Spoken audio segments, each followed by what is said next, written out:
Hello. सुनाई दे रहा है ना? Hi sir. सुनाई या दे रहा है बच्चे? ठीक है। ओके। तो आज हम लोग नेक्स्ट टॉपिक मतलब कि आगे हम लोग कंटिन्यू करें। Can we do organic chemistry?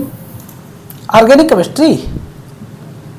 Yeah okay, nice. Are you want to study organic chemistry? Yeah okay okay.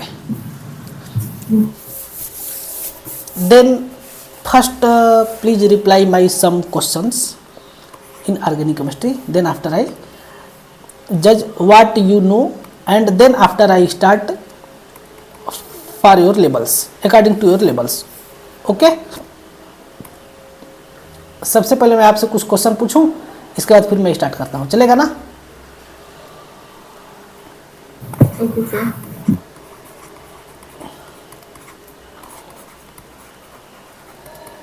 Organic chemistry. Are you know about GOC? GOC chapter, are you know about or not? It means general organic chemistry. General organic yes chemistry. Are you know about this? Yes sir. Okay. In this chapter, we consider that you know IUPAC name and isomer and reaction intermediate. Reaction intermediate. Reaction intermediate. And last but not least, type of reaction. Type of reaction. This is the first chapter and this is the introduction of organic chemistry. Are you know about this or not? Please reply. Yes sir. Okay. Then please give the name of this compound.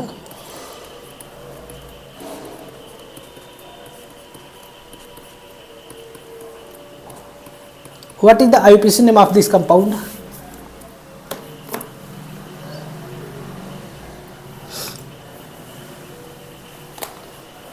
Please reply.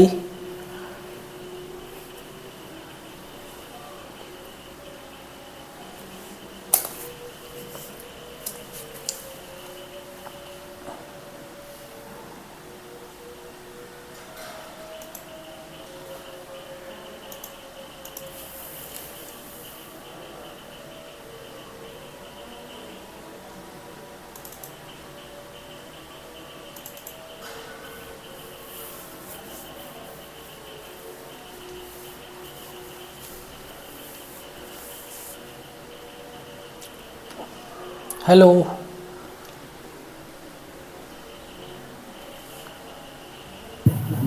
Yes sir, 1 minute. Okay.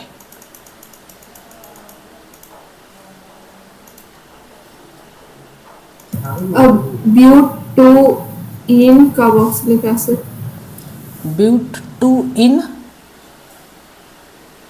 और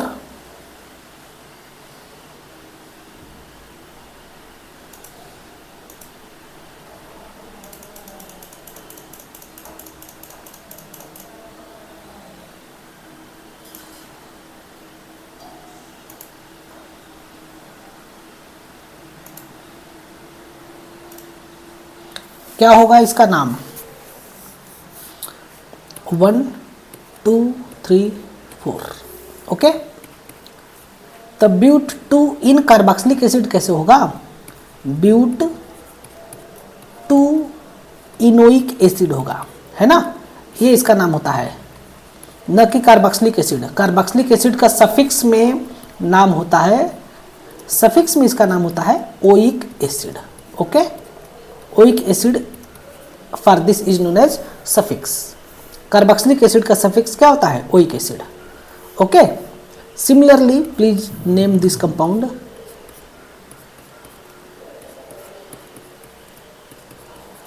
what is the name of this compound?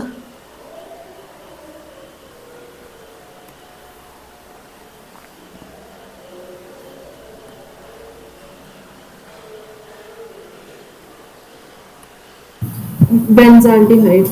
benzaldehyde. Good. Similarly,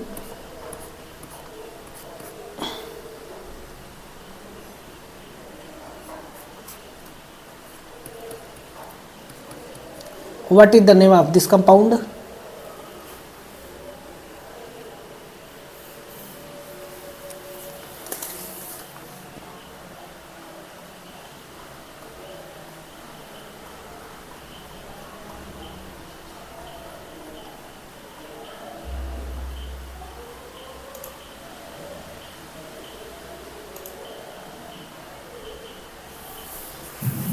Pre-phenyl propional. No, no, no, no. This is not phenyl. This is not phenyl. This is the cyclohexane. Okay. Don't confuse in cyclohexane and benzene ring. Okay. Then their name is 1, 2, 3. And at 3 position attached cyclohexane, and cyclohexane is prefix, it means branch, then their name is cyclohexyl. cyclohexyl. और इसके बाद हो जाएगा 1, 2, 3, 3 carbon है, prop 2 इन अल, prop 2 इन अल हो जाएगा. आया समझ में? Okay. Then I think you know the IUPAC name. Some question in from isomer. Isomer. What is the isomer? Isomer क्या है?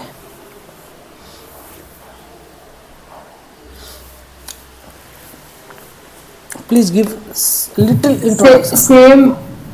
Yes. Same molecular formula but different structural formula. You are right, but some mistake here occur. Same molecular formula but different physical property and chemical property, not structure only. Same molecular formula but different physical property and chemical property. Due to this different physical and chemical property, generate two type of isomer: structural isomer and stereoisomer. Stereoisomer. Okay. Structural isomer and stereoisomer. If compound have molecular formula same but physical and chemical property different due to the difference in structure, is known as structural isomer. It have many types. I think you know the all type, but please give the name of stereoisomer. How many type of stereoisomer? Please reply. How many type of stereoisomer? Optical and geometrical. No. Stereoisomer are two type. One is configurational,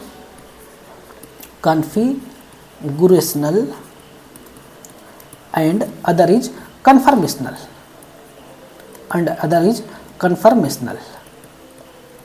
Configurational isomer have two type. One is optical and other is geometrical. Isomers. Okay. And conformational isomer have conformational isomer means rotation between carbon and carbon bond is possible, and it have infinite number of isomer. Just like I think you already know that Newman projection, Sahar's projection,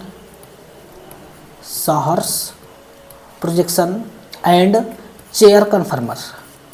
Are you know about this? Chair conformer. Yes. Chair conformer. Okay, good. Chair conformers. What is geometrical isomer?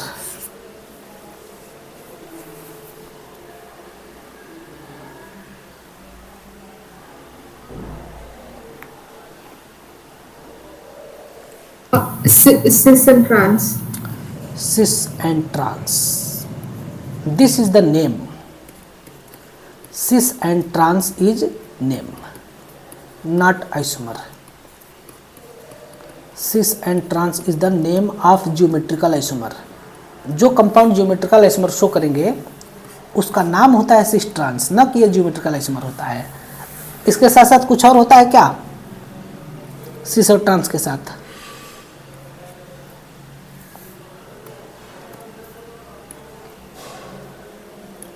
Question पूछने से कोई problem तो नहीं है ना? No. Okay. Are you know more about this? Just like EZ naming, EZ isomer or naming, EZ naming, and also one is syn and NT. Are you familiar about this or not? No. This is also the isomer which present in the cis, which present in the geometrical isomer. This is the name, not geometrical isomer.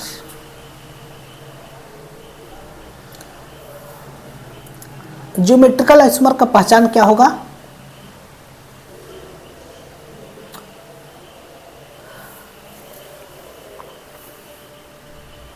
कैसे पहचानेंगे कौन geometrical isomer show करेगा कौन नहीं? When CC bond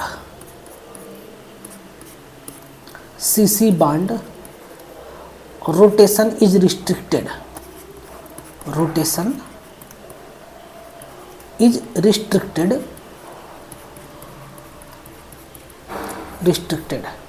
then they show GI means geometrical isomer. It means in acyclic compound,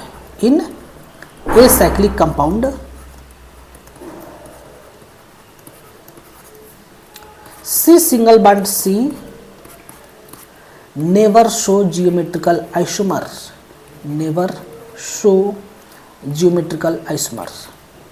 For geometrical isomer, first condition is carbon have double bond. In this type of bond, this type of rotation, it means आप क्या करेंगे, दोनों carbon को आप पकड़ोगे और इसको rotate करना चाहोगे तो जब सिंगल बॉन्ड रहेगा तो आप इसको रोटेट कर लोगे, लेकिन जब डबल बॉन्ड रहेगा तो दोनों कार्बन को हाथ से पकड़ के अगर आप रोटेट करना चाहो तो नहीं रोटेट होगा ना। For example, you can take a pen in our hand and you easily rotate, and if you take two pen in our hand, then you can not possible to rotate. If you take two pen in our hand, हमारे laptop का camera थोड़ा सा अच्छा नहीं है लेकिन मैं प्रयास करता हूँ दिखाने का। एक सेकेंड,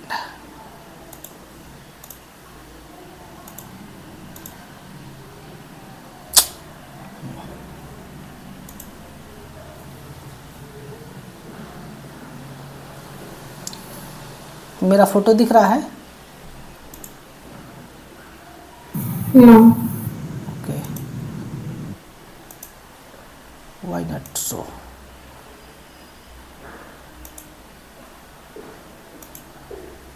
अब दिख रहा है ना?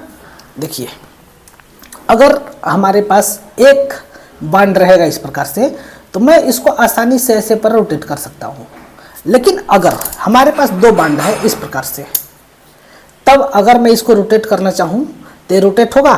नहीं होगा रोटेट ना। ये बीच में इसके अंदर रुकावट आ जा रहा है, इसको अगर मैं रोटेट करना चाहूँगा तो, इसीलिए जैसे कि ये एक कार्बन और एक दूसरा कार्बन, इसके बीच में अगर मैं रोटेट करना चाहूँ तो ये कभी भी रोटेट नहीं होगा।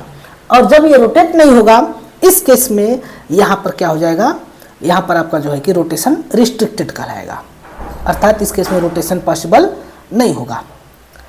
इसको हमें रोटेट करने के लिए क्या करना पड़ेगा, सबसे पहले पाई बांड को ब्रेक करना पड़ेगा। हमने पाई बांड को ब्रेक कर दिया, अब इस हाथ को मैंने ऐसे रोटेट कर दिया। अब रोटेट करने के बाद फिर से यहाँ पाई बांड लगा करके इस हाथ को मैं इस प्रकार से पकड़ लूँगा, ठीक है।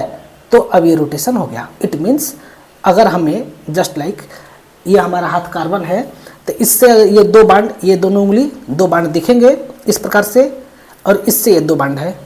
इसमें आप अगर आप देखेंगे तो थंब ऊपर है और लास्ट फिंगर नीचे है। अगर मैं इसको रोटेट करना चाहूँ तो नहीं रोटेट हो पाएगा, बीच में रुकावट आ जाएगा। इसको रोटेट करने के लिए सबसे पहले मैंने पाई बांड को ब्रेक कर दिया, अब अपने हाथ को रोटेट कर दिया। रोटेट करने के बाद अब थंब नीचे हो गया और लास्ट फिंगर ऊपर हो गया। अब फिर से रोटेट करने के बाद ये मैंने पाई बांड को ऐड कर दिया। अर्थात ज्योमेट्रिकल आइसोमर में यदि आपको बांड को रोटेट करना होगा तो उस केस में आपको बांड को ब्रेक करना पड़ेगा। ये इसकी फर्स्ट कंडीशन होती है कि कोई भी ज्योमेट्रिकल आइसोमर हो, अगर बांड को बिना ब्रेक किए आप रोटेट कर पा रहे हैं यानी कि ज्योमेट्रिकल आइसोमर नहीं है। First and primary condition of this type. Okay, अब आगे देखते हैं। ये समझ में आया?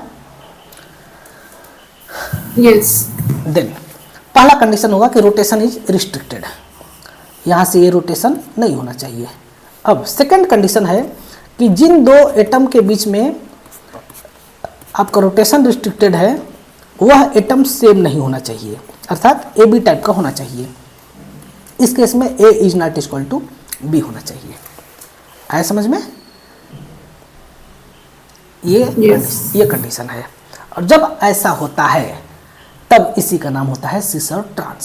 सी डबल बॉन्ड सी, ए और बी बी, तब ये क्या कहलाएगा? सिस, क्योंकि इसके बीच में ये जो डिस्टेंस है ना, ये डिस्टेंस कम है। ये L1 डिस्टेंस कहलाएगा और C double bond C, A B. अब इसमें अगर आप देखोगे लास्ट वाले में, तब ये डिस्टेंस ज़्यादा हो गया है, जिसको मैं L2 कहूँगा। तो L2 is greater than L1, तब L2 वाला केस क्या कहलाएगा? Trans, and L1 case is known as cis. इसका हमने बहुत सारे एग्जाम्पल हम लोग देखेंगे, या फिर हम देख चुके हैं, आपको मैं ज़्यादा नहीं बताऊंगा, आप ये चीज़ जानते होंगे। अब इसके बाद एक आता है, अगर मैं जैसे कार्बन कार्बन डबल बॉन्ड है, ए बी टाइप का है, तब इसके लिए नेमिंग चलता है सिस ट्रांस का। सिस एंड ट्रांस नेमिंग चलता है। यदि इसमें एक तरफ ए बी और एक तरफ हो जाए सी और बी, इस टाइप का अगर कंपाउंड हो जाए तो इसमें भी आपका नेमिंग चलेगा सिस ट्रांस। लेकिन यदि आप में आ जाए C double bond C, A B C D के जगह पर मॉलिक्यूल लगे रहेंगे, तब इस केस में आपका नेमिंग चलता है E Z naming. Okay, are you know about this or not? No. Are you want to know, और मैं कंटिन्यू करूँ नेक्स्ट टॉपिक? आपको इसको जानना है कि So you can continue. क्या? You can continue. इसी को कंटिन्यू करूँ कि कोई नया टॉपिक स्टार्ट करूँ? Continue with this itself. E Z naming or new topic? Is it naming? Okay. Then first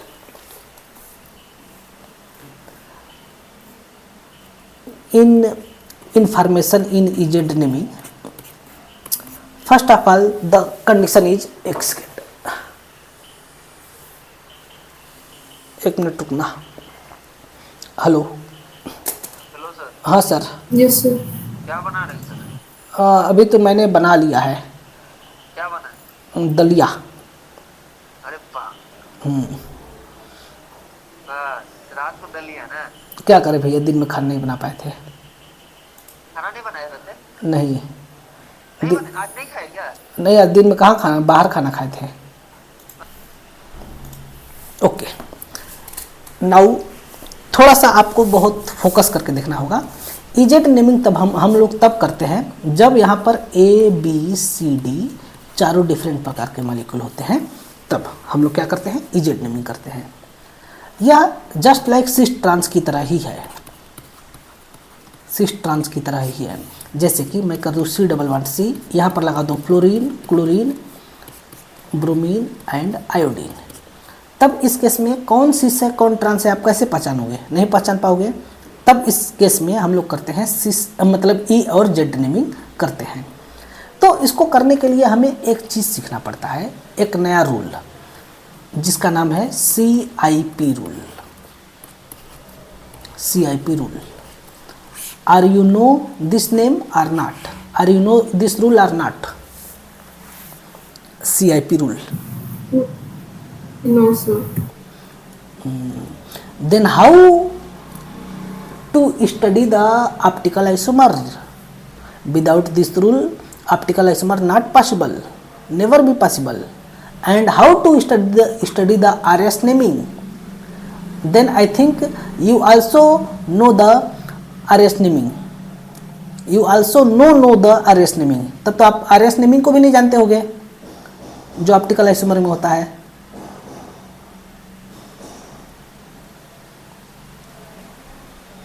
क्यों बच्चे, RS नेमिंग जानते हो? I don't know. ओके, कोई बात नहीं। चलो देखो, CIP रूल का फुल फॉर्म होता है Cahn, CAHN, Ingold Prelog rule, Prelog rule, ये होता है CIP रूल का फुल फॉर्म। ये रूल कहता है कि अगर किसी भी एटम से, किसी भी एक एटम से अगर आपके डिफरेंट प्रकार के एटम लगे हैं तो उसको हमें उसके एटॉमिक नंबर के डिक्रीजिंग ऑर्डर में रखना होगा। फॉर एग्जांपल यहाँ पर हमारे पास क्या लगा था, fluorine, chlorine, bromine and iodine लगा था ना। तब इसको हम CIP रूल में, यह एक प्रियॉरिटी ऑर्डर का रूल है। किसका रूल है? प्रियॉरिटी ऑर्डर का। इस केस में हम लोग क्या करते हैं कि कार्बन से जो भी एटम लगे हों, ABCD करके कार्बन से जो भी एटम लगा होगा उसको हम लोग प्रियॉरिटी देंगे कि फर्स्ट प्रियॉरिटी में मैंने B को रख दिया, फिर सेकंड प्रियॉरिटी में हमने D को रख दिया, थर्ड प्रियॉरिटी में हमने C को रख दिया और फोर्थ प्रियॉरिटी में हमने A को रख दिया। तो ये प्रियॉरिटी ऑर्डर है कि मैं किसको प्रियॉरिटी देना चाहूँगा। तो ये कहता है कि हम जो प्रियॉरिटी ऑर्डर देंगे वह एटॉमिक नंबर के हिसाब से देंगे। किसके हिसाब से देंगे? प्रियॉरिटी ऑर्डर एटॉमिक नंबर के हिसाब से। यदि किसी भी एटम का, if atom have high atomic number, यदि एटम का एटॉमिक नंबर ज़्यादा है तो उसको हम क्या करेंगे? If atom have high atomic number then we give, तब हम इसको क्या करेंगे? Then we give the first priority. तब हम इस केस में इसको हम क्या करेंगे? फर्स्ट प्रियॉरिटी देंगे, है ना। जैसे हमारे घर में जो बड़े होते हैं हम उनको पहला प्रियॉरिटी देते हैं ना किसी भी चीज़ में, है कि नहीं। तो उसी प्रकार से हम क्या करते हैं, जिसका एटॉमिक नंबर ज़्यादा होगा उसको हम लोग क्या करेंगे? फर्स्ट प्रियॉरिटी देंगे, सबसे पहले उनको रखेंगे फर्स्ट प्रियॉरिटी। फॉर एग्जांपल अगर मैं बात करूं fluorine, chlorine, bromine and iodine में, तो इसमें सबसे पहले हम प्रियॉरिटी किसको देंगे? किसको हमें प्रियॉरिटी देना चाहिए आप बताओ? आयोडीन। आयोडीन को, है ना, क्योंकि एटॉमिक नंबर इसका ज़्यादा है। तब इस केस में हम प्रियॉरिटी देंगे किसको? 1 नंबर इसको, फिर 2 नंबर, फिर 3 नंबर, फिर 4 नंबर। इस प्रकार से हम लोग इसका क्या करेंगे? प्रियॉरिटी देंगे। समझ पा रहे हो कि नहीं? बोलो। देन देयर प्रियॉरिटी इज, कैसे प्रियॉरिटी सेट होगा? आयोडीन का, फिर ब्रोमीन का, फिर क्लोरीन का एंड फ्लोरीन। ये चीज़ समझ में आया ना? ये पहला रूल था। दूसरा रूल क्या कहता है कि यदि, ये सिर्फ इन्हीं चारों के लिए नहीं होगा, सभी के लिए होगा। दूसरा रूल ये कहता है कि यदि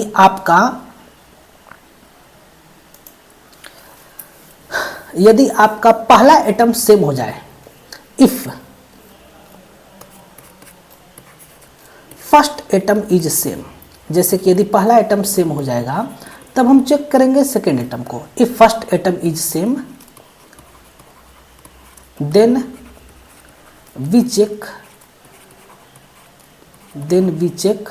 सेकेंड एटम, तब हम चेक करेंगे सेकेंड एटम को and give the priority. Okay, अच्छा इसमें हम कुछ और एग्जांपल लेते हैं। ये तो इनऑर्गेनिक एग्जांपल हो गया।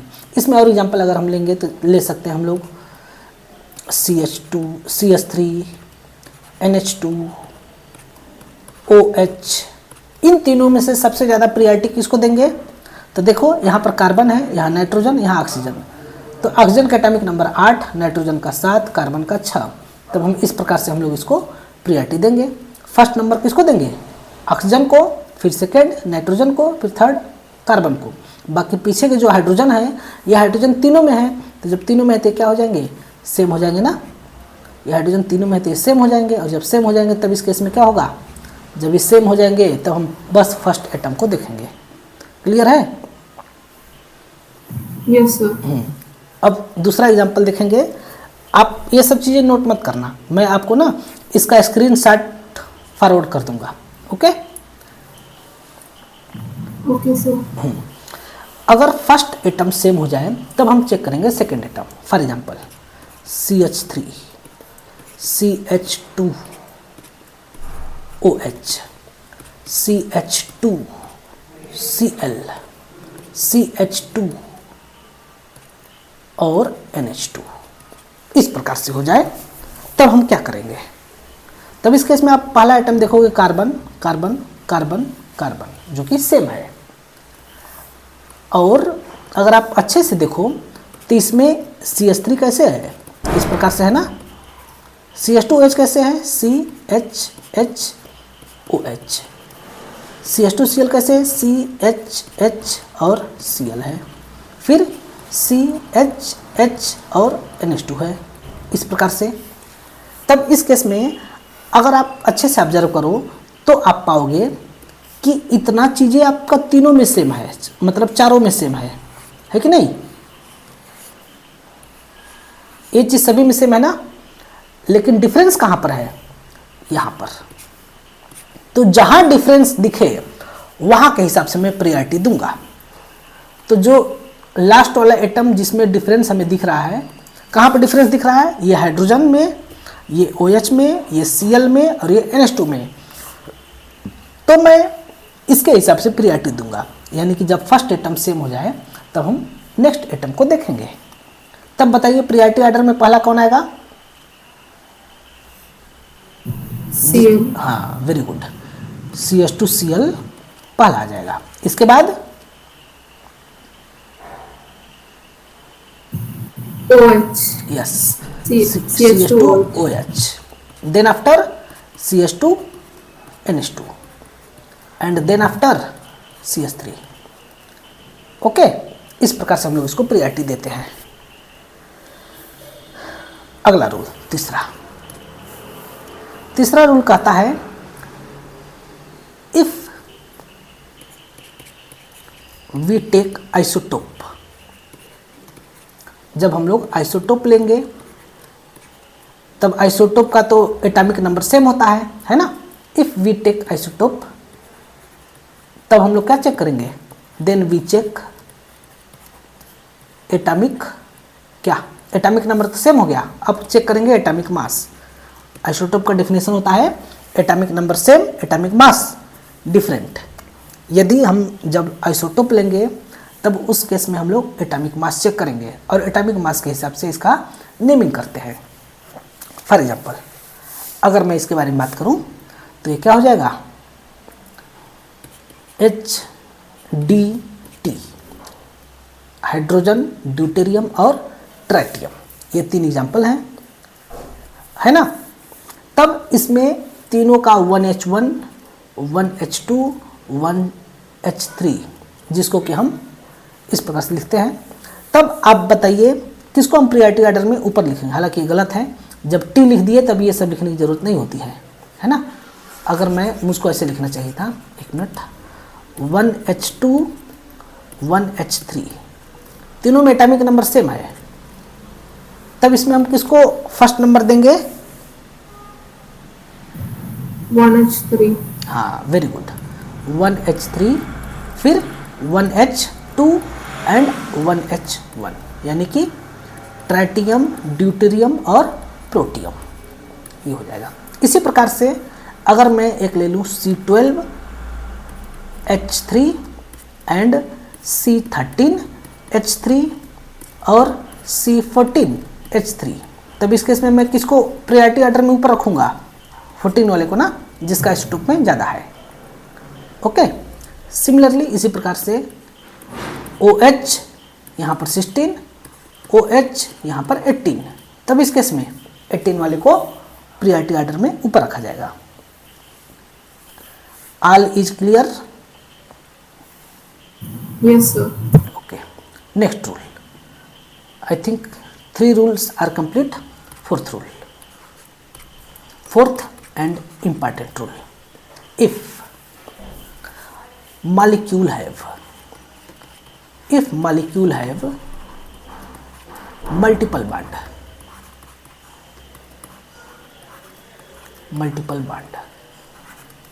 बस इतना लिखते हैं, आगे का चीज़ मैं आपको समझाने का प्रयास करता हूँ।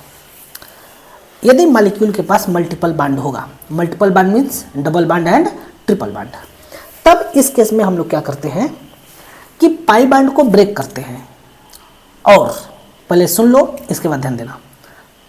इस केस में हम लोग पाई बांड को ब्रेक करते हैं और इसके बाद उसको उसके सामने वाले एलिमेंट को उस पर रखते हैं।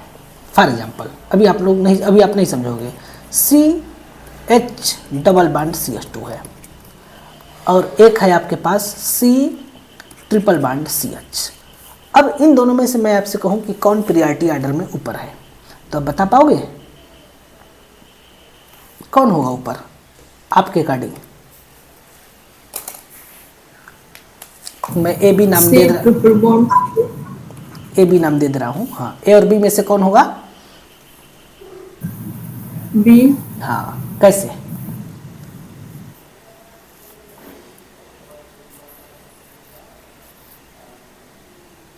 कैसे B होगा?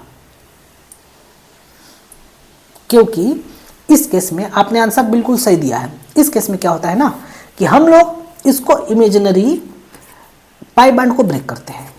पाई बांड को मैंने ब्रेक कर लिया।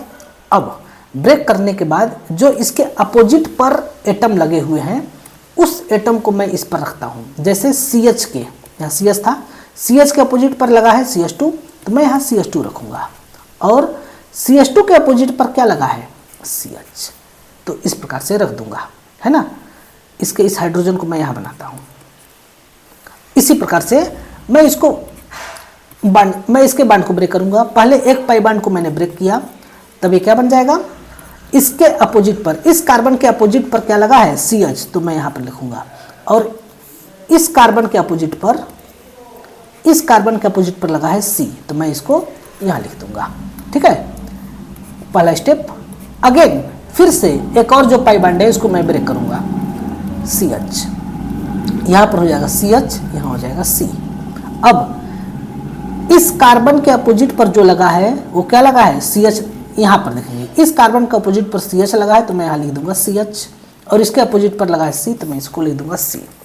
अब हम इस पर कंपेयर करने के बजाय, येलो सर्कल पर कंपेयर करने के बजाय मैं कंपेयर करूंगा ब्लू सर्कल में। ब्लू सर्कल में आप कंपेयर करेंगे और उसके आधार पर बताएंगे। तब आप खुद देख सकते हो कि अब इस कार्बन से क्या लगा है?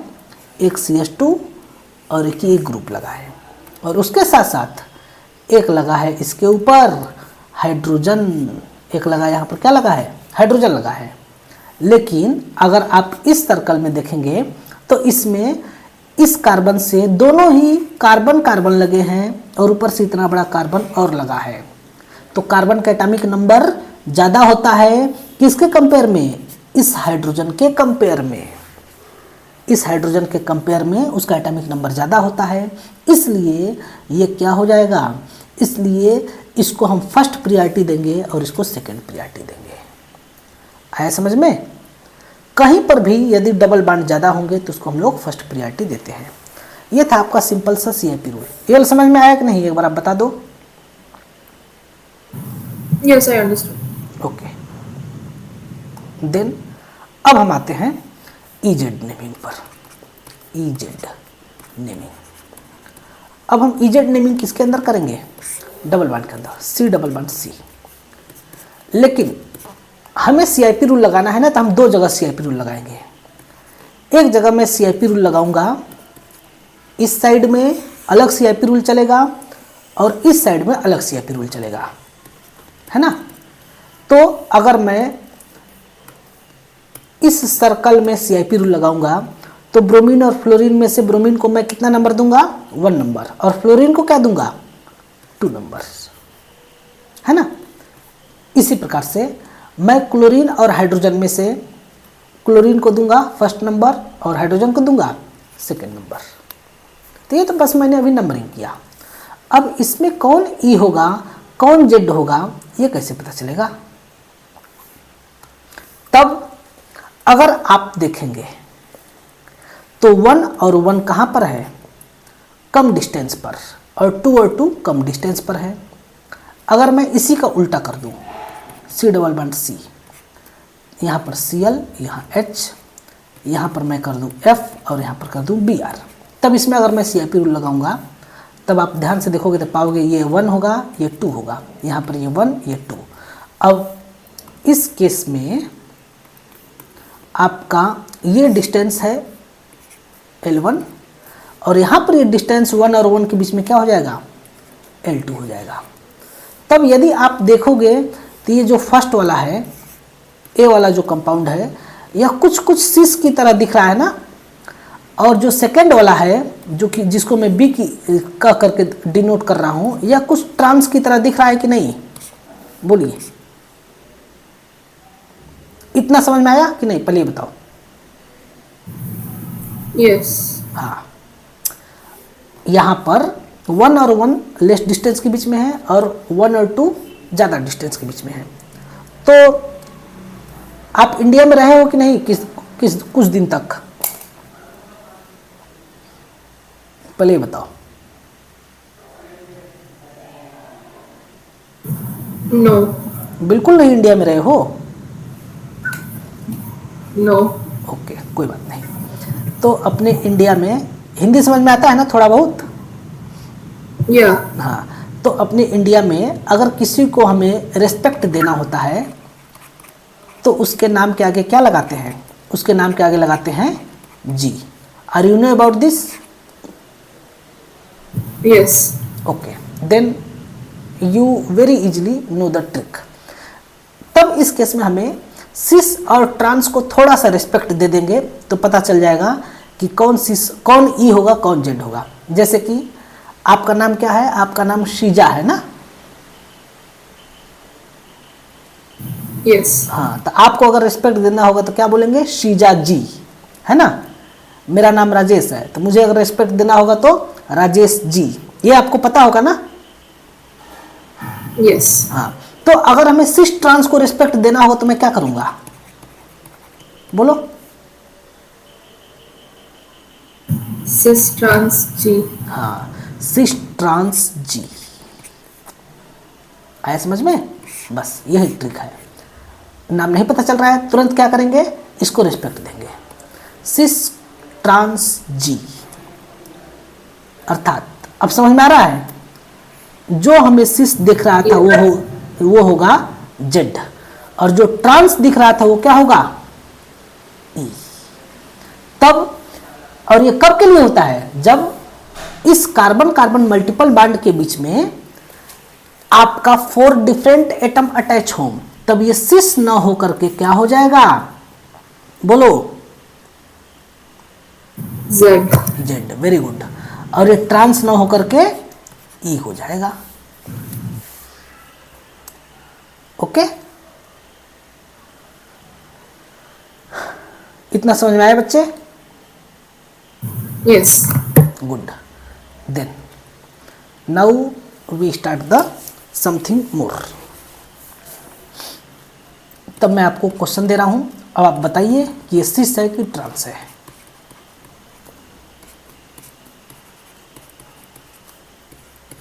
व्हाट इज दिस, सिस और trans?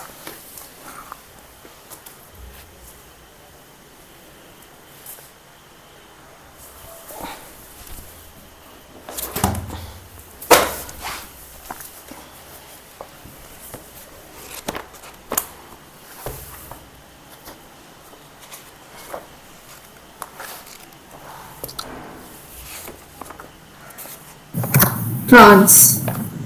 Trans, let us check how. CWH को मैं 1 नंबर दूंगा प्रियॉरिटी ऑर्डर के हिसाब से, और इसको 2 नंबर, इसको मैं 1 नंबर 2 नंबर, तो ये क्या हो जाएगा? ट्रांस। ट्रांस का मतलब ट्रांस नहीं, क्या हो जाएगा? ई हो जाएगा। गुड। E. इस प्रकार से मैं इसका नेमिंग कर दूंगा। अब अगला,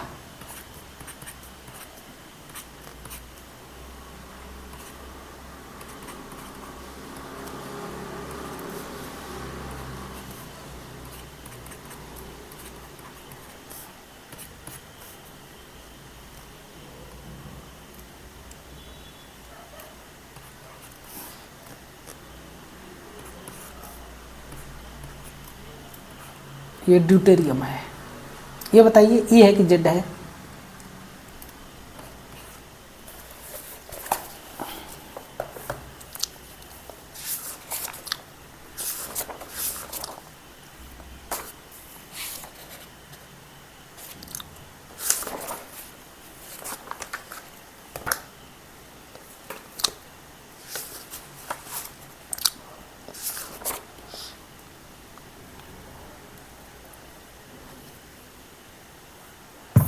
E. क्या होगा ये? ई। एक मिनट चेक करते हैं।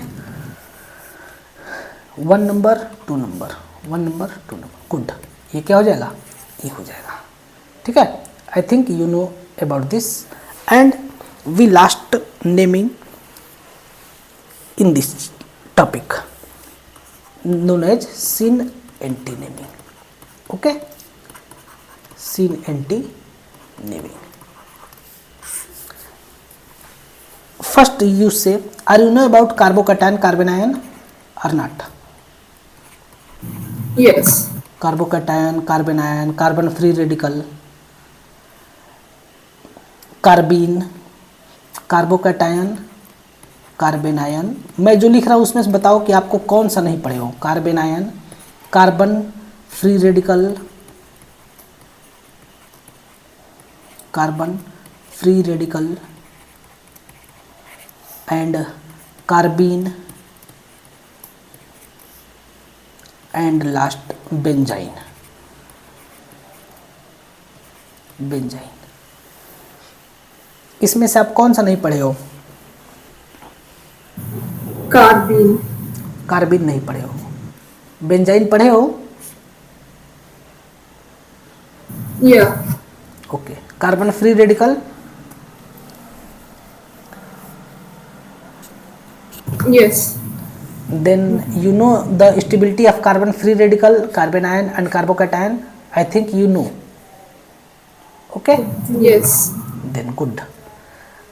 Carbene is a reaction intermediate and this is the very simple. In chapter of haloalkanes, haloarenes and other alcohol phenyl chapters, जब हम इसको स्टार्ट करेंगे तब हम उसमें जब आएगा तो देख लेंगे। कल से हम लोग स्टार्ट करेंगे ऑर्गेनिक केमिस्ट्री का चैप्टर, है ना, जो आपके क्लास 12 में है। चलेगा? Okay. जो आपका चैप्टर है ना, फर्स्ट चैप्टर आपका ऑर्गेनिक केमिस्ट्री का क्लास 12 में है, organic compound containing hydrogen. Are you know about this ना? Yes, sir. Organic compound containing hydrogen, containing hydrogen, इसके बारे में आप जानते हो। इसको मैं कल से स्टार्ट करूंगा। इसके बाद जिसको कि हम लोग क्या बोलते हैं, हाइड्रोजन डेरिवेटिव्स के भी नाम से जानते हो। आपके पास एनसीईआरटी बुक है? Yes. Okay good. Halogen derivatives के भी नाम से जानते हैं, या फिर इसको एक और नाम से जानते हैं, halo alkane and halo arenes and halo arenes. This is the very very important chapter for NEET exam and your board exam also. आपको बोर्ड का भी एग्जाम देना होगा ना? Yes. तो इंडिया में देना है कि आपको यूएई में ही देना है बोर्ड का एग्जाम? वहाँ का बोर्ड देना है या इंडिया का? UAE. अच्छा okay good. UAE. Okay okay okay. Then ये चैप्टर आपके बोर्ड में है वहाँ पर कि नहीं? Yes. Okay good. Yes. और नीट का एग्जाम इंडिया में देना है ना? Hmm? तो नीट का एग्जाम इंडिया में देना है? Yeah. तो ऐसा पॉसिबल है कि आप वहाँ पर बोर्ड दो और यहाँ पर नीट दो तो एडमिशन हो जाएगा? कोई No, UAE. Both board and NEET in UAE itself. एक सेकेंड, क्या कुछ काम है क्या सर? तो फिर इस केस में आपको कोई प्रॉब्लम नहीं होगा ना? No. Okay good. देखिए, तो फिर मैं ये चीज़ आपको स्टार्ट करूँगा कल। आज मैं सिन एंटी का टॉपिक में समझा देता हूँ कि what is syn and anti. ये सिर्फ और सिर्फ होता है कार्बन और डबल बॉन्ड नाइट्रोजन के बीच में। कार्बन और डबल बॉन्ड नाइट्रोजन होगा तब इस केस में आपका क्या होगा, सिन और एंटी होता है। जब आपका यहाँ पर आ जाए, हमको पता है हम सबको कि नाइट्रोजन के पास एक लोन पेयर इलेक्ट्रॉन होता है। इस केस में आपका हो जाए इस टाइप की चीज़ें, यहाँ पर ग्रुप और यहाँ पर आर, यहाँ एच, तब आर का मतलब कार्बन होता है, आपको पता होगा ना। तो इस टाइप की चीज़ में बनता है आपका सिन। यहाँ पर ग्रुप में कुछ भी हो सकता है। और यदि एक सेकेंड,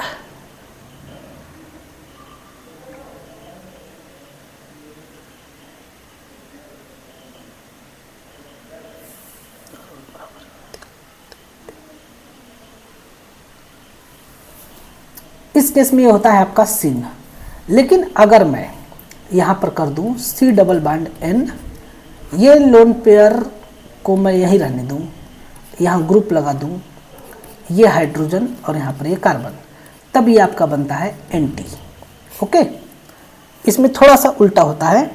जब ये दोनों आपका कार्बन और ये कोई भी ग्रुप होगा, ग्रुप का मतलब फंक्शनल ग्रुप, तब इस केस में ये बनता है आपका एंटी और यहाँ पर ये बनता है सिन। लेकिन अगर दोनों ही सेम हो जाए, अर्थात नाइट्रोजन नाइट्रोजन हो जाए, तब एक लोन पेयर यहाँ, एक लोन पेयर यहाँ, यहाँ पर अगर मैं कोई ग्रुप लगा दूँ और यहाँ कोई ग्रुप लगा दूँ, तब इस केस में ये बनेगा आपका सिन और एन डबल बॉन्ड एन, ये ग्रुप यहाँ, ये ग्रुप यहाँ। एक सेकेंड, जस्ट मिस्टेक,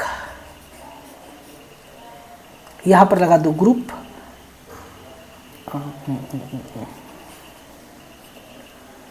यहाँ पर कर दूँ मैं ग्रुप और यहाँ कर दूँ डबल बॉन्ड, तब ये आपका बन जाएगा एंटी। आया समझ में? ये सिंपल सा आपका कंसेप्ट है। हालांकि सिस और सिन और एंटी से ज़्यादा क्वेश्चन आप पे नहीं आते हैं। आपका सबसे ज़्यादा क्वेश्चन आता है cis trans and cis trans में और उसके बाद इजेड में। Okay, cis trans and E Z isomer में। तो मैं आज आपको डीपीपी देता हूँ 50 क्वेश्चन का। आप हमें कल के क्लास में, कल क्लास से आप 2 घंटा पहले उसको सॉल्व करके हमें भेजोगे, चलेगा? Okay. Are you okay for this? Yes. Then I sending you DPP for cis trans, only cis trans and EZ naming, cis trans and EZ naming। It means simple भाषा में आपको ज्योमेट्रिकल आइसोमर पर मैं आपको DPP देता हूँ, इसको आपको सॉल्व करना है ना। 50 क्वेश्चन होगा, सही है? बोलो। Yeah, okay. तो ठीक है, तो कल से मैं शुरू करूंगा ऑर्गेनिक कंपाउंड कंटेनिंग हैलोजन। आपको कोई डाउट है तो पूछ सकते हो। No doubt. ओके, ठीक है। आपके पापा को कुछ बात करना है? No. ठीक है, तो मैं डिसकंटिन्यू करता हूँ। कल 9 PM ज्वाइन होना। Okay Okay, sir, can you send these notes? Yes yes, आज मैंने जो पढ़ाया है इसको मैं अभी स्क्रीनशॉट लेकर के आपको भेजता हूँ। सही है, Okay. इसका आज का स्क्रीनशॉट मैं भेजता हूँ, या फिर अगर आप कहोगे तो मैं आपको पूरा ज्योमेट्रिकल एस्मर सबका नोट्स मैं भेज दूंगा, GOC का। Okay. ओके गुड, ठीक है। Thank you, sir.